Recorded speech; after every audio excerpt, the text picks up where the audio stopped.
جیسے ہی تیسرا دن آتا ہے تمہاری قبر کی زندگی کا، جب 3 دن گزرتے ہیں تمہاری ناک کے ذریعے سے پیٹ کی چیزیں باہر آنے لگتی ہیں، ناک اور منہ سے نکلنے لگتی ہیں، اور 40 دن تو بہت دور کی بات ہے۔ جسموں کا خیال کرتے ہو؟ میں تمہیں بتاتا ہوں اس جسم کی حیثیت کیا ہے۔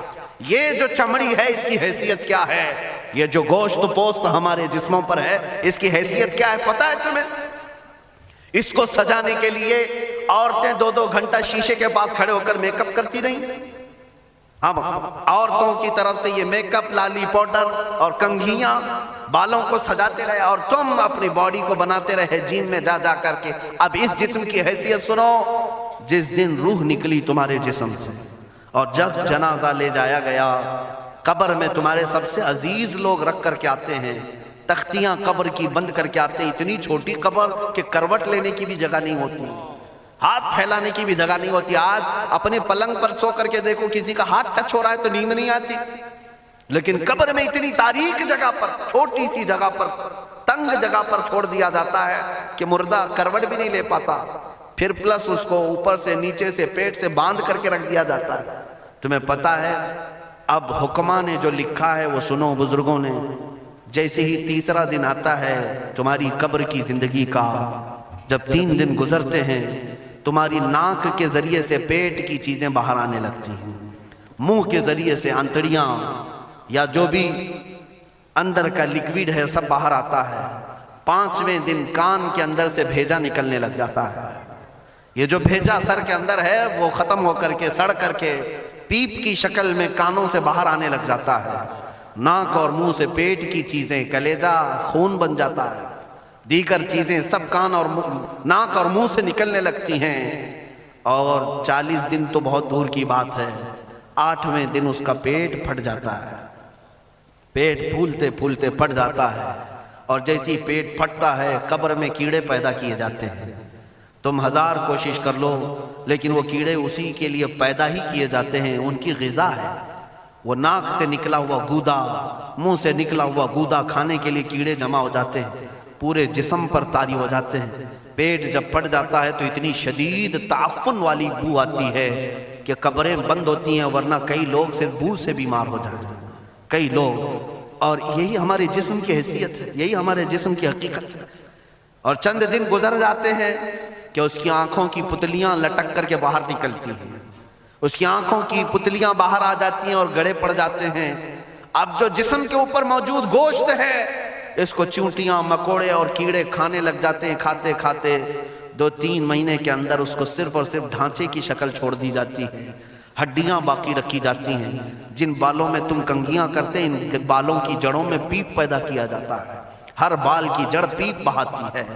اور جن چہروں پر تم پاؤڈر لالی لگا کر کے اس کو سجایا کرتے آئینے میں کھڑے ہو کر، ان چہروں پر اللہ تبارک و تعالیٰ ایسی جھریاں پیدا کرتا ہے۔ یہ تو عام لوگوں کی بات، اور اگر گنہگار ہیں تو ان کے چہروں پر بچھو چھوڑ دیے جاتے ہیں، بچھو چھوڑ دیے جاتے ہیں۔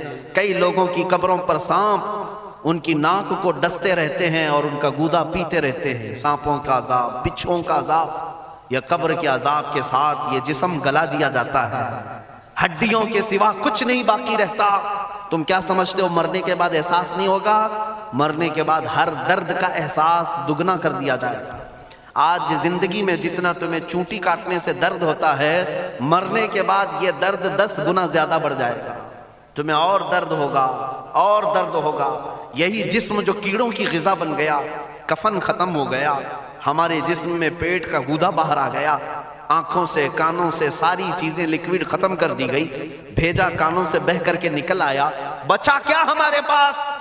جس جسم کو ہم سجاتے رہے، سنوارتے رہے، اس پر ہزاروں پیسے بہاتے رہے، یہ جسم 40 دن کے اندر کیڑوں کی غذا بن گیا، سب ختم ہو گیا۔ میرے عزیزو، ہر انسان کے جسم کے ساتھ قبر یہی کرتی ہے، قبر دباتی الگ ہے، کیڑوں کا عذاب الگ ہے، بچھوؤں کا عذاب الگ ہے، لیکن یہ سب کے لیے احکام نہیں۔ کچھ وہ بھی جنازے ہیں جب یہاں سے جاتے ہیں تو ہزاروں کی آنکھوں میں آنسو چھوڑ کر جاتے ہیں، ہزاروں کی دلوں کی دھڑکن بن کر کے جاتے ہیں۔ ان کے جنازے جب جاتے ہیں تو اللہ کے ملائکہ بھی، فرشتے بھی ان کے جنازے کو اٹھانے کے لیے زمین پر آتے ہیں۔ یہ کون لوگ ہیں؟ جو اپنے سینوں میں عشق مصطفیٰ کی شمع روشن کیے ہوئے تھے. جینا چاہتے تو مصطفیٰ کے لیے، مرنا چاہتے تو مصطفیٰ کے لیے. فاضل بریلوی نے کیا خوب کہا، لحد میں عشق رخ شہ کا داغ لے کے چلے، اندھیری رات سنی تھی چراغ لے کے چلے. جب قبر میں جاتا ہے ایک عاشق رسول، اسے رکھا جاتا ہے، کفن اس کا بھی ہے، جسم اس کا بھی ہے، لیکن فرشتوں سے بھی کہا جاتا ہے اسے آہستہ سے جگانا، محمد عربی کا غلام ہے، رسول پاک کا وفادار ہے. اور کیڑوں کا اس کے جسم کو کھانا تو دور کی بات، فرمایا گیا قیامت تک اس کے کفن کو بھی میلا ہونے نہیں دیا جاتا. نہ تمہاری آنکھ سے، نہ تمہارے ناک سے، نہ تمہارے چہرے سے کوئی گودا باہر آتا ہے، کچھ نہیں میرے عزیزو. جسم تر و تازہ سلامت رکھا جاتا ہے. 1000 سال کیا 10,000 سال گزر جائیں، حوادث زمانہ بھی آئیں، لیکن اس کی قبر میں اس کا جسم سلامت رکھا جاتا ہے. اب تمہارے ہاتھ میں فیصلہ ہے کون سا جسم بنانا چاہتے ہو، وہ جو کیڑوں کی غذا بن جائے، یا وہ جس پر فرشتے بھی اتر کر سلام بھیجیں. میں نے خود میرے مرشد گرامی کے جنازے میں حاضری تھی. حضور تاج الشریعہ بدر الطریقہ رحمت اللہ تعالی علیہ، جس مرد قلندر نے اپنی پوری زندگی عشق مصطفیٰ میں گزاری.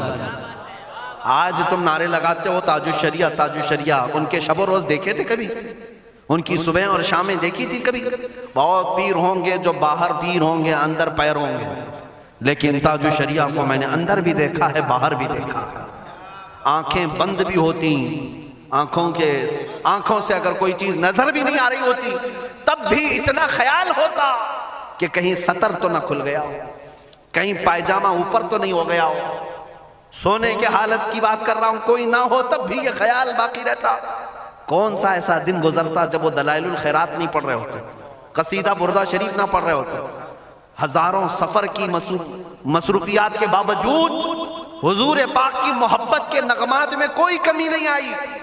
لیکن میں آج آپ کو ایک بات بتا دوں، جب انتقال ہوا وہ جمعہ کی شام تھی، اور ہمارے مردوں کو 6 گھنٹے 10 گھنٹے میں ہم کو قبرستان سپرد کرنا پڑتا ہے. 12 گھنٹے رکھ دیں تب بھی فریج منگوانا پڑ جاتا ہے، اس کے بعد قبرستان کے حوالے کر دیں. میرے مرشد گرامی کے انتقال کے بعد 48 گھنٹے رکھے گئے تھے، 48 گھنٹے رکھے گئے، اور اس کے بعد جنازہ پاک کو غسل دے کر لایا گیا. یہ فقیر قادری جنازے کی گاڑی میں شریک رہا، حضرت کے قدم پکڑ کر کے میں قبر تک رہا. میں آپ کو صرف اس لیے یہ بات عرض کر رہا ہوں کہ جب گاڑی جنازے کی چلتی تھی، میں نے زندگی میں بھی حضرت کے ہاتھ پکڑ کر کے ادھر ادھر چلائے.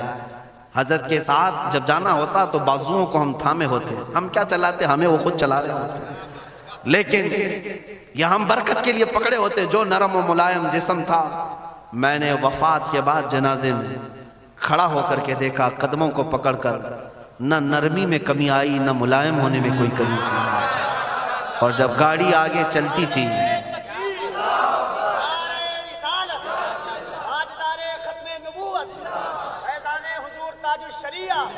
جب آپ گاڑی جنازہ جس پر رکھا ہوا تھا چلتی تھی، تو میرے عزیزو زندگی میں جس طرح جسم نرم ملائم تھا، میں نے دیکھا کہ گاڑی جب اس کے دھڑکے ہوتے تھے ادھر ادھر، تو پیٹ مبارک اور سینے مبارک ویسے ہی ہلتا تھا جیسے کسی زندے کا ہلتا. ہاتھ پر انگلی رکھے تو خون سرک جائے اور پھر اپنی جگہ پر آ جائے.